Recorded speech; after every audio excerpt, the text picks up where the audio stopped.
So good day, friends. This is Dr. Bob Hamilton, and you have tuned in today to the Hamilton Review, where kids and culture collide. So it means a lot to me that you are here today. I thank you for tuning in. I know that each of you has a life, that you are busy shuttling children here and there and everywhere to games and to all practices and all the things that parents do and grandparents do. So thank you for making us part of your day. If you like what you hear, and I say this weekly, I ask that you pass it on to friends and family. We're building an audience for the people who come on this show.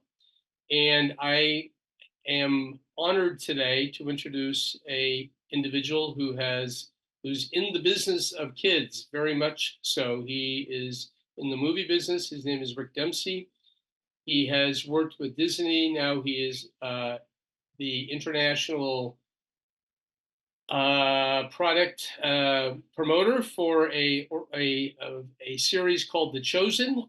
We can talk about that a little bit later on, but Rick has been in the entertainment business for a long time. So Rick Dempsey, thank you so much for joining me today on the Hamilton Review. Thank you, Bob. Appreciate it. So I like to introduce my friends and guests by having you introduce yourself. So I'm gonna turn off my microphone and let you take it from there and just tell us a bit about who you are, your background, where you're from. What were those moments, those important moments, those times in your life that caused you to go the direction you ended up going? So, Rick Dempsey, you're on. Okay. Well, so I spent 35 years at the Walt Disney Studios. I left there in 2023 as the Senior Vice President Creative for Disney Character Voices and Disney Character Voices International, which essentially means that I was in charge of all the character voices for the company, from Mickey Mouse to our latest animated offerings, as well as all the international versions of our films, including Marvel, Lucas, Pixar, Disney. And I had a great run at that company. Fun 35 years. I always say I was pre Little Mermaid. So there was such a huge boom with Little Mermaid. So I started in 1988. I'm working directly with Roy Disney to ensure that we had character consistency and integrity for all the Disney character assets, which at the time were so important to the company. If you think of Mickey Mouse or Goofy or Donald or Winnie the Pooh, those were important assets. And Roy had the vision to say, hey, let's just have one person do the voice. There were like 7 people doing the voice of Mickey Mouse at the time. Let's have one person do the voice. And so we had that character consistency, and then we ensured that they were, I guess, being portrayed appropriately throughout the different divisions of the company. But then Little Mermaid hit in 1989, and it kind of changed animation, and it changed our character structure and what a franchise was. And so it was a great time to be at the company. We saw some great years, had a blast, and it was By the way, Rick, it's very interesting when you mentioned the voice of these characters. When you said when you kind of gave that rift of names, I can I can hear the voices, and you're absolutely right. That it isn't like Mickey Mouse has multiple voices; he has one voice, and all these characters have one voice. So that's interesting. So Roy Disney obviously had some vision there yeah. in his what he was doing. It's Yeah, great. certainly for like I had 5 kids in my family.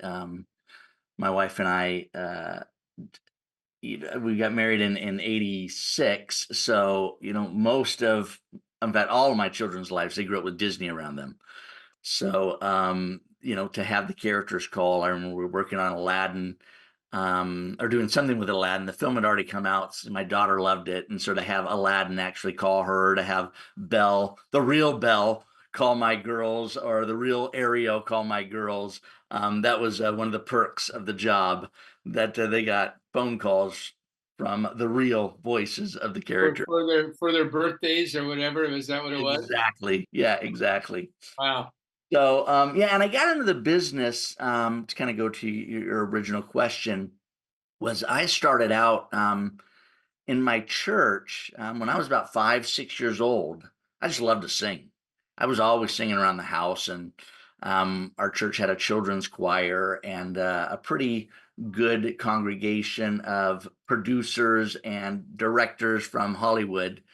And I started singing in the church musicals. A lot of times I got the lead part as a child in those children's musicals in the 70s. You, Bob, you probably remember back then that the musical was big back in the 70s, you know? Sure. And so I sang in a couple of those and was somewhat discovered. Ended up singing on a number of albums and singing in commercials and going out and doing performances. And so I just loved the entertainment business as a child, and I knew that was a direction I really wanted to go. Now, when my voice changed, I wasn't such a good singer anymore. I can still sing, but it's not. I wasn't as unique, I guess, once my voice changed.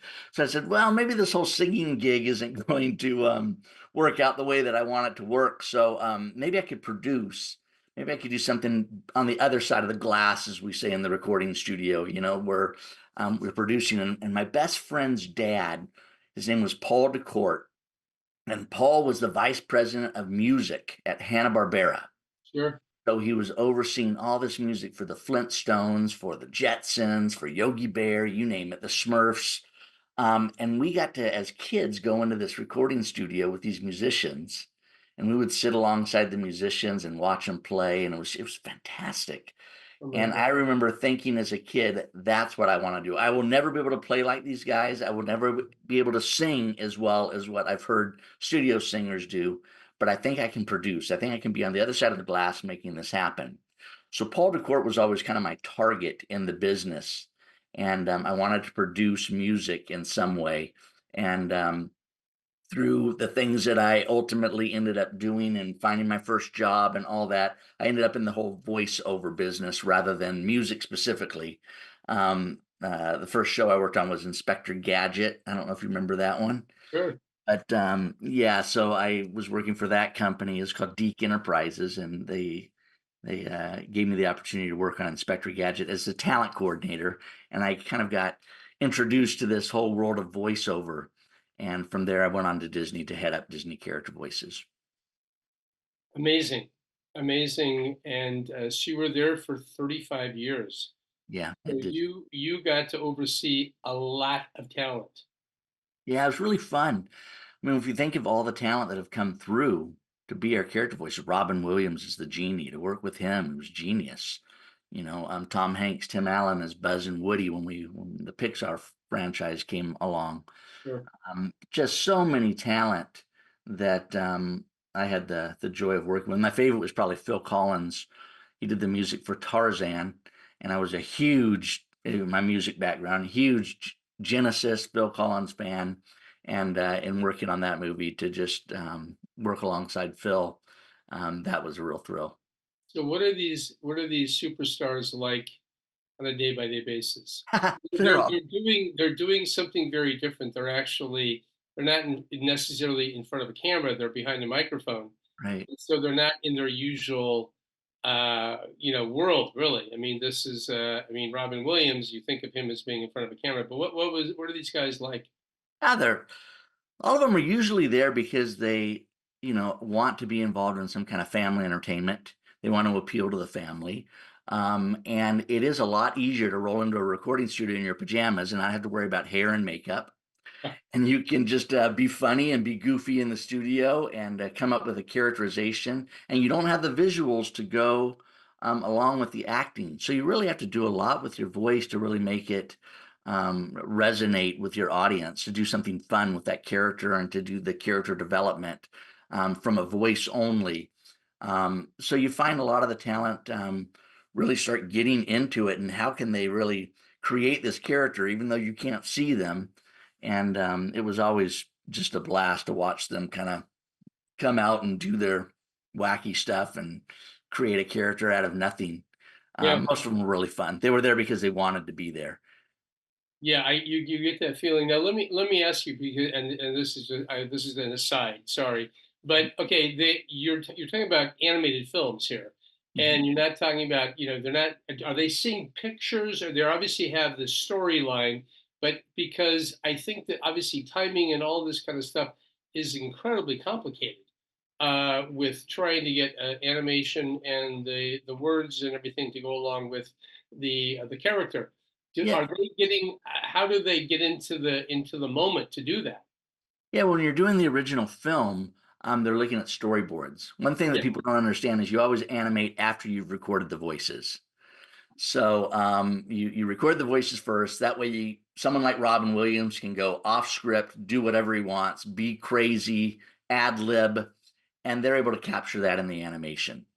So what they're usually looking at is what's called a storyboard, and those are just still frames of the scene with the dialogue written underneath, yeah, and they are kind of acting to what they're seeing. We may have someone else in the room who's reading the other character's lines or multiple character lines, so that they can act against that.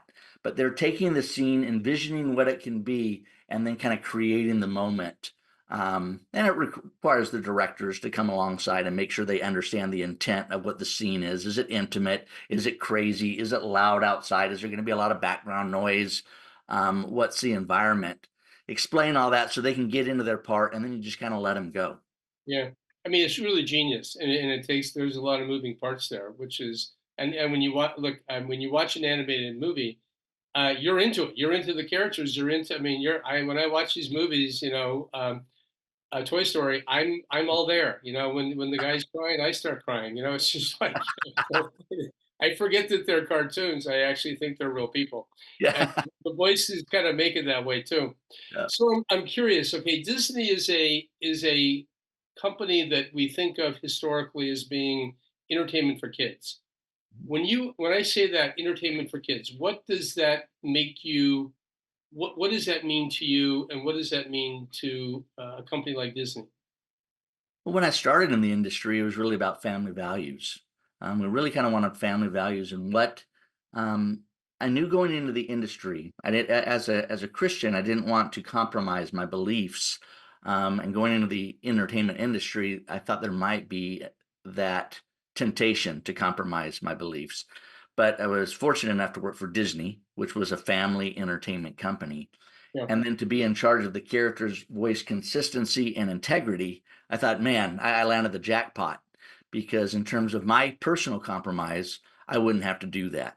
So when I think of family entertainment and going into family entertainment, I just wanted to be part of the films that I enjoyed as a child and the films that resonated with me, Yeah. that perhaps had a moral lesson, a redemptive story that paralleled life that I grew from and learned from, and teaches the positive things that we want as parents for our children, to so that they can learn through the experience of these characters that they kind of fall in love with and watch the shows over and over and over and over again, as you know. Yeah. So we're re-emphasizing those ideas and themes. So to do that in a way that I think is moral and ethical, I think is really critical, because these children today watch these things so many times on repeat.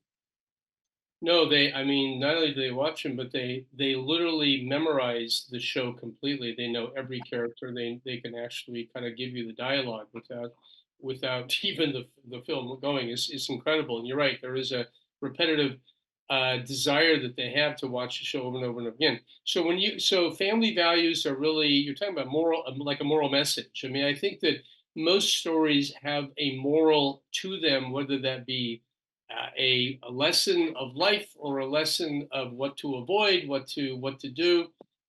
When I think about entertainment for kids, I definitely think there should be an uplifting nature to it. It also should be encouraging. Inspiring is a word that I Yeah, like to think about as well.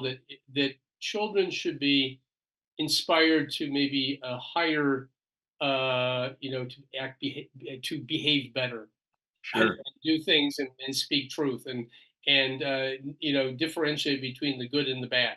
Is Yeah, that kind of what Disney historically has done? I think so. I think in the end, the villain always gets it in the end. Good wins over evil. I think there's friendships along the way, restoring friendships. You mentioned Toy Story. Okay, that is really kind of the journey of Buzz Lightyear is what this Toy Story franchise is. It's Buzz's journey, and then how Woody deals with this new presence in his life, and then ultimately they form a friendship, and put their conflict aside. And I think those are great lessons for children, that they can, put conflict aside with other friends, with people they can become friends with. And I really believe in redemptive themes. I think we all have the story of redemption in our hearts that we want to live out. This world can be scary. This world can be difficult, and we're all struggling with something. Everybody's struggling with something. I think to have stories that show some redemption in the end, that that there is some hope, Yeah. is very, very positive. That good will prevail, and that there will be a reckoning, I guess you would say, to the villain. The Mhm. villain gets caught; he goes to jail, uh, Right. Yeah. and the good people in the end are happy. And I think that historically, Disney portrayed those stories so beautifully. So that's what when you take a new story. Okay, somebody comes up to you and they say, "Hey, I have an idea for a film." What is that? Obviously, the message is part of what you're looking for, right? And how do you choose? And I'm not sure you were in the process, but you were certainly close to it. How do you choose a to go with a story, even something maybe new that you guys haven't done before? No, it's a really good question, and let me be perfectly clear. I was not part of the development team. The only project that I really was involved with was the Chronicles of Narnia, which I brought to Disney in early 2000s. But other than that, when someone has an idea, a lot of it comes out of our existing creative team, or someone that we have hired to be part of our creative team to come in with new ideas. And there's usually a round tape. Well, we used to have what we called the Gong Show, back in, I think, the Jeffrey Katzenberg days, when Jeffrey was head of our studio. Yeah, Um, they had the Gong Show, and you come in, you could pitch any idea you wanted, and you either said, "Oh, that's interesting. Yeah, I think we should take that a little further and develop that a little bit," or sometimes you just got gonged, and people said, "That's a terrible idea." So it starts usually on a very personal basis, with a film director, a story development person who has the kernel of an idea and where they want to see something go. yeah, A lot of it, as you know, are fairy tales, so they're going to go to published material, like the Grimm's fairy tales, or something like that. Take Rapunzel, for example. That story had been around for a long time and never was really developed into anything until we got to Tangled. And that was a gentleman named Glenn Keane, who's a very famous animator for us, just a great guy. It was his vision, and he had that vision for Rapunzel for like 10 years before finally someone finally listened to him and said, "Okay, yeah, let's go ahead and make this movie. I think we're ready to make this movie, yeah. Rapunzel." How did that movie do? Really good, Yeah, really, really well. pretty much all of the movies from Disney have done pretty well. I'm not sure more recently some of the movies are not so fabulous, but I mean historically every movie that came out it was like a must see for kids, and definitely Rapunzel was one of those. Yeah, it ebbs and flows a little bit. There were times when, shortly after, we had a string of some flops, in there in the late 90s, early 2000s, where we just weren't really banging on all cylinders. And at the same time, Pixar, who was still their own studio, they were ultimately purchased by Disney. But prior to being purchased by Disney, Pixar was doing some great films. They had hit after hit after hit, Yeah, and the Disney animation was kind of going down a little bit. And then we get to Rapunzel, was a big comeback for us, which is called Tangled, not Rapunzel. But and then, of course, the pinnacle for us was really probably Frozen. And then we kind of have gone back and forth with Pixar. It's a healthy competition between Pixar and Disney animation. yeah. No, Pixar really they had some phenomenal show. I think what Toy Story was Pixar. Is that correct? Yes, that's correct. Yeah. Yeah, yeah. So, um, so that's how they do it. The one of the things that, and you can speak to this, I think, very clearly. One of the things I'm seeing, and this is relevant to my subtitle, where kids and culture collide. The movie industry, and I think that in general, the entertainment industry is beginning to change. And I don't like to use the word woke. I don't like to use the word just the overall tendency right now is that there's a shifting, I think, and I wonder sometimes, and you can help me here. Are there, is there an agenda that you are seeing that is happening out there? And I would call it maybe a political or a cultural agenda that is beginning to, I would say, wheedle its way into the entertainment for children. Sure. Absolutely. And I think if I can just kind of step back and give it the 10,000-foot view from the corporate perspective, Yeah, you're trying to appease everyone. You want the widest audience possible. And I think you get people who see the world system going one direction, and corporately, you have a lot of voices for that system that they want, that agenda. And I just saw Disney as a corporation following those loud voices. And I think what they've learned, and I would even say Bob Iger has heard this message. He realized that the agenda driven film, the people with some type of, we'll call it woke idea, that those were not healthy to the box office. We saw significant drop off in the box office as a result of agenda driven films. And so, as I understand it, I have left since. What were you yeah. going to say? Something? Rick, can you what are the names of those films? Because I don't know I don't know all the players in the field here. What were the films that you thought were particularly just maybe just take a couple of examples of films that you thought were particularly agenda driven? I think there was some agenda in the Lightyear movie, which was a spinoff of the Buzz Lightyear character. I think there was definitely agenda in the Strange World film, which Disney produced. Those are the most egregious, I think, in the latest efforts by the studio. Yeah, There are certain live action films and things like that. There are some Marvel films that certainly had an agenda in them. There's stuff on the Disney Channel that has agenda in it, even on Disney Junior that has agenda in it. yeah, And I think corporately, um, the company has recognized, and I don't work for the company anymore, so I'm only speaking from what I hear in the news that anybody else can pick up, that they have determined that that an agenda-driven film doesn't necessarily resonate with the mass audiences, and therefore you don't get the box office that you want. Take a film like Inside Out 2, which just released in June, has become the highest grossing animated film of all time. well, And there was no agenda in it. It was just a sweet, good movie like what we would expect from Pixar or Disney, you yeah. know, with no agenda. And I think that resonated with audiences in a big, big way. And I'm hoping that's a wake up call to the studio, to other filmmakers that, boy, if you want big box office, let's just appeal to the masses. And for children's entertainment, let's just keep it for children. Yeah. Let's not try to drive an agenda down their throat.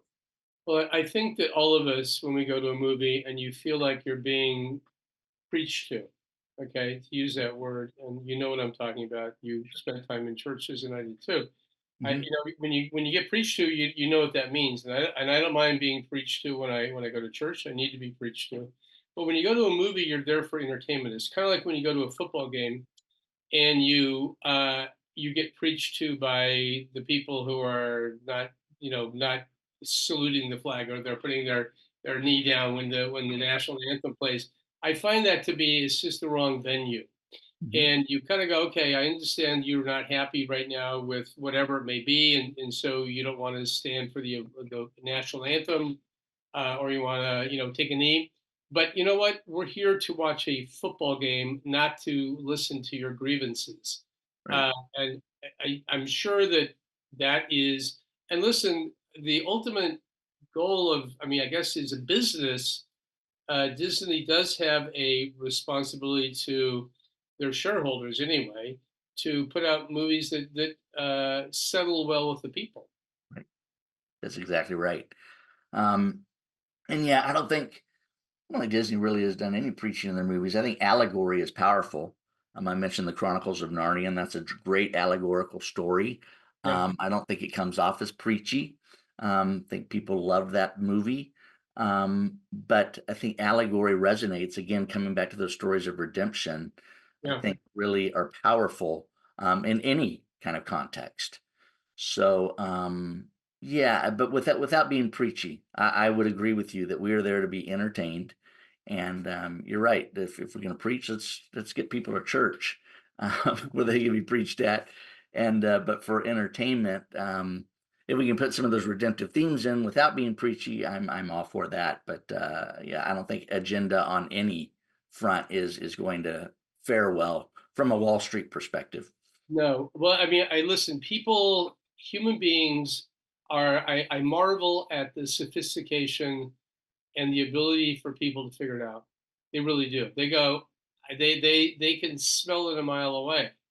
And if they get that whiff of that they're being trying to be manipulated or whatever. And by the way, when people feel that their children are being manipulated, that gets their ire up exceedingly quickly because this is like sacred territory. You don't want, and this is one reason, one of the problems that schools are having today, is that there's a certain amount of this stuff, as you well know, in public schools, and people are fighting back. They're pushing back against these agendas that they're trying to manipulate the kids because we do protect our kids Yeah. as it should be.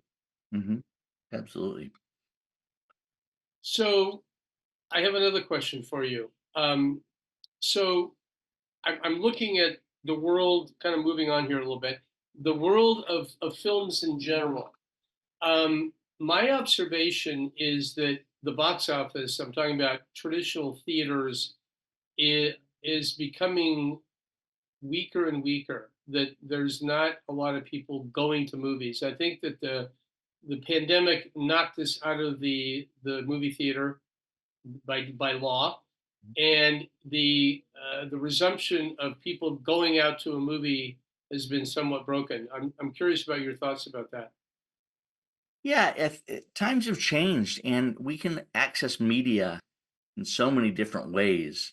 Boy, when I was growing up, you could only go see a Disney movie in a movie theater, and that Yeah, was it.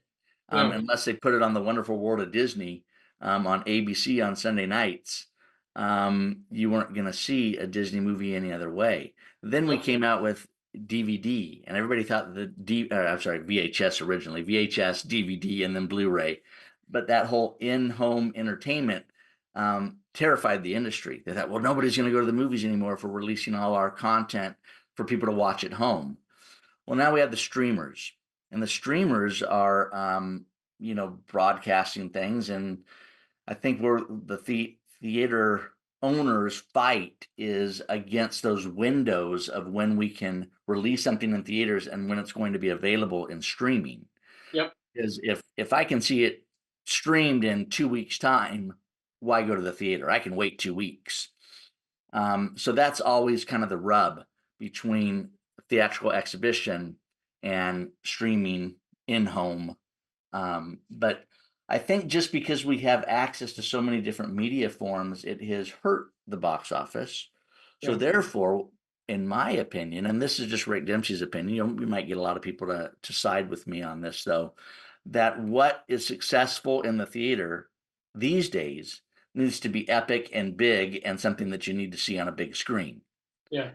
So it's escapism, right? When you're in your home watching a film, it's not so much of an escape. You're just kind of putting on a show. Versus when you go to the theater, it's an experience. You get the popcorn, you get the Coke, you get, and you get the dark theater and the big giant screen. That's an experience, but it's I mean, expensive. you, It's you're expensive. you're absolutely right. I mean, when I go to a theater, I mean, it is a very.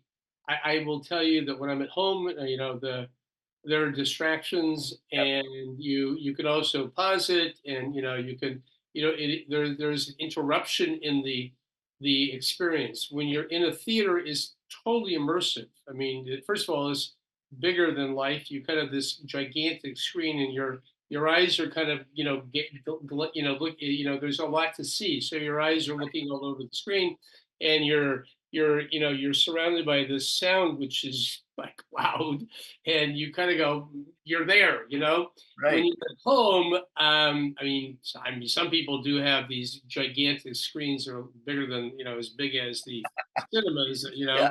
We don't. We have a big TV compared to what I had as a kid. That's for sure. But it has a different vibe, and I do think there is a place for the big screen. By the way, is there some kind of a relationship? I mean, or an agreement between when a movie will be streamed as opposed when it comes out in the box office? So, is there something going on there? I would imagine there is. Yeah, yeah, it's all negotiations as to, theaters saying, "Hey, we won't carry this film unless you promise to not release it on streaming or other platforms till 6 weeks after the domestic release, or 8 weeks, or whatever the agreed number is." Okay, So, so yeah, I would imagine because they have that little window, and movies become very popular now. Sometimes movies like take off and they kind of get more popular and they kind of grow. Not there are not too many of those movies, but those are like those indie films that come out of nowhere, and everyone says, "Where? How did this happen?" yeah, And yeah, the big studios are kind of going, "Dang, we missed that story. It was probably pitched to them about 10 times over." But that's anyway. right. Yes. But it is interesting to me that you're right, Rick. I think that the options we have in 2024 are myriad, and I wonder how these big studios are gonna make it, because when they make a movie, they're putting tens, sometimes hundreds of millions of dollars into these productions. Right. Well, we still crave content. That's why these streamers exist, but they need a lot of content to stay up and running, because the landscape within the streaming platform is so diverse.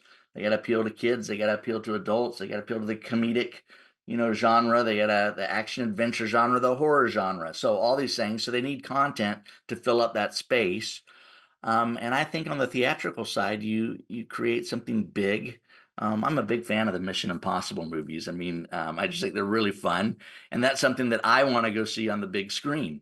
Yeah, And some of our animated films. If we do a really great animated film like Inside Out 2, it's so colorful, so immersive, like you said, that's a fun movie to see on the big screen. And take your kids, take my grandkids to see it on the big screen, so they can be part of that immersive experience and eliminate the distractions of what you have at home. yeah. Um, you mentioned, take your kids to the movie. I mean, there are. It seems like the number of movies where you can take your kids to because of language or because of sexual, overt sexuality is becoming less. Is that was that? I mean, that wasn't so much an issue with Disney, but in general in the movie business, is that going to get worse, or is it going to? You think there's a point where they? I think that if you throw that at people, that's also somewhat deterrent for people going to movies. Yeah, but I think money talks, and I think the more we can create great, wholesome entertainment and put Yeah, it out on the big screen and see the success, the more movies like that will get made, because money talks. Now, sure, you could put out something that has gratuitous sex, gratuitous violence, and gratuitous language in yeah, it, and it may do very, very well, and that's that genre. But in terms of children's entertainment, if you put too much of that in children's entertainment, which I hope there's none, that's why we have a rating system. It's why it's G. It's why it's PG, or PG-13. I liked the rules that we had at Disney, that if something was to be branded Disney, this is back in the 2000s, if it was to be branded Disney, there could be no language, there could be no gratuitous violence, and no sexual content. So that was kind of a written rule that we had, that yeah. to to sustain our brand. And I think sometimes we compromise on that along the way. and you can see where the compromises don't work. It's better to go back to the original core. But I think at the end of the day, as much as I would love everything to be clean, money talks, and filmmakers are going to follow the money and what's successful, and if they can get by with it, and in one movie, even though I'm opposed to it, there may be an audience for something, and so they're going to make it. I don't like horror movies, but there's a whole group of people for whatever reason, that I don't understand, that go see horror movies. They love them. And that's not the kind of movie I would make, but there's a whole group of filmmakers that love to make horror movies, and people will go see them. Yeah. So they're just going to follow the money. Well, I actually get scared by horror movies, and it keeps me awake at night, and I can't go to horror movies. So Yeah. I share your maybe your I don't know, trepidation or whatever you want to call it. It's just Yeah. basically Yeah. flat Yeah. out. I still remember watching The Birds with Alfred Oh, Hitchcock when I yeah. was a kid. And every time I saw a crow, I would like, okay, oh my gosh, I see a flock of crows, I get very anxious. So Exactly. anyway, Yeah. it has scarred me my entire life. So you went okay. So I want to segue a little bit because you're now into a completely different world. You're now involved with distribution of this series called Chosen. Mhm. So I'm curious. First of all, I don't think everybody that is listening to the show knows anything about the Chosen. Can you give us a little bit of a background on that? Yeah, The Chosen, it's become really popular. You can find it on Netflix. You can find it on Amazon, NBC, Peacock. But The Chosen is a story on the life of Jesus, and how he chose the apostles um, to follow him. And we're creating 7 seasons. It's 8 episodes each season. And I work for the Come and See Foundation. And the Come and See Foundation is essentially taking the ownership of The Chosen so that we can ensure that it goes out around the world for free, so that you can download the app for free and have access to this amazing show. The quality of the programming is just incredible, and the show is incredibly popular, not only here in the United States, but around the world. I think at one point it was number 2 on Netflix or Amazon, or I'm just really tracking well. Yeah. Audiences love it. It's just done extremely well. It follows the biblical narrative, but they also develop the characters in a way that is really interesting. Because we don't know a lot about the disciples of Christ, right? We don't know about their personalities. We don't know where they came from. So while it's not straight from the Bible, it's very plausible as to perhaps why Matthew, the tax collector who followed Jesus, was one of his disciples, why he left his own people, turned his back on his own people to become a tax collector and take money from his own people. Well, what's going on in his life that would make him do that? So they kind of get into the backstories and some really plausible ideas. It's just a really fun telling of the story of the gospel narrative. So my role is essentially with the Come and See Foundation is taking my Disney experience of getting all our films out around the world. I'm overseeing the translation and the dubbing and the subtitling of The Chosen in up to 600 languages is our goal. Serious. That I 600. mean, that is huge, and you have to find people who are fluent in those languages. Yeah. Uh, I mean, 600. You're talking about some very, very small audiences there, right? I mean, Yes. because how many languages are in the on the earth? There's 6,000, believe it or Oh, not. But 600 languages will cover about 95% of the world's population. okay, and that is astounding. There are 6,000 languages. Okay, well, I struggle with one. You and me both. Amazing, and but 95% if you get 600. So are you finding actors or voices for all of these films? Is that your job? Yeah, I think, if we dub 100, we'll be really successful. The rest will be subtitles. Yeah. And yet we're looking at opportunities with technology and AI and ways to potentially get that out to a larger number because in some markets they're not very literate. So to read subtitles, that may be a waste of our time and resources to put subtitles up for people that they don't read subtitles. Yeah. So, or maybe it's an oral language and not a written language. So we're figuring out ways to be able to do that. But yes, to answer your question, we are finding the cast members to dub this film in these first 100 languages. And at Disney, I dubbed up to maybe 52. I think we're probably up in 65 languages if you count some of the indigenous, efforts that we created around the world. Like we did a project in Navajo. We did one we did Frozen in the Sami language, which is the indigenous peoples of Norway. We did some, off the wall efforts there. But 65, anytime you get beyond that first, we'll say the first 35, you're getting into markets where they don't really have a dubbing infrastructure Yeah. or a voice infrastructure. So finding those talent becomes harder and harder. And the deeper we get into some of these markets, the more we're finding that we don't have any infrastructure whatsoever. So finding talent to voice the characters, and it's a huge cast. Think of 56 episodes, 1 hour episodes, trying to find Wow. casts that Yeah. fill that. Now, do you have to go on site? I mean, like, what kind of? Give me an example of one of the a language that looking at as being a potential option for you to do. Can you give me an example? Yeah, we'll say we're doing Swahili, but Tigrinya. Okay, there's a language that you probably haven't heard much of, and it's a people group that we are going to reach with the show that speaks Tigrinya, and I'm excited about the opportunity, and it's non-commercial. That's the beauty of it.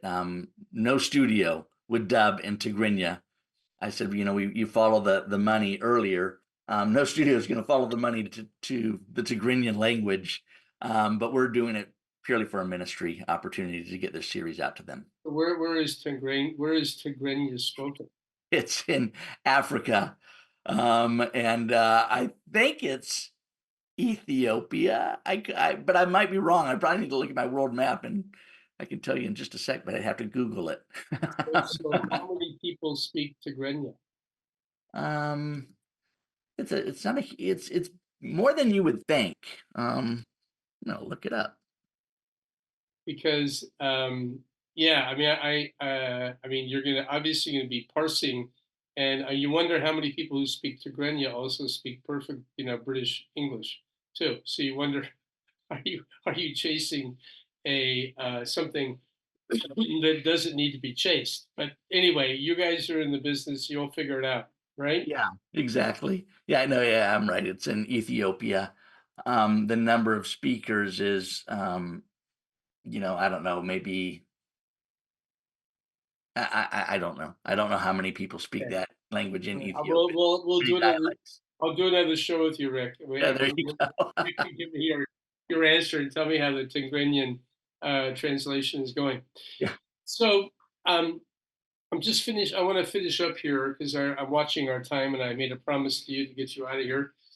Um, so one kind of random question is, there is a tendency in children's films or children's stories in general. You think about fairy tales to have a little bit of a dark undercurrent. And we talked a little bit about this before we started recording here. I'm curious. You think about some of the Grimm fairy tales. You think about, Little Red Riding Hood, for example. There's a wolf that I think ate her grandmother or something, right? Isn't that right? Right. And that's kind of gruesome, if nothing else. What is it about that? Well, I mean, and usually in the Disney films too. To be honest with you, I'm thinking about the Little Mermaid. I mean, you got some nasty people out there, who are really scary. Um, Tell us a little about the dark side of that, and why do we include those kind of characters in children's stories? And that's a really good point. I think good storytelling comes at a conflict. And, the scariest conflict, the base conflict is death, number one. That's probably the scariest thing for anybody is Yeah. death. For children, it might be the loss of a parent.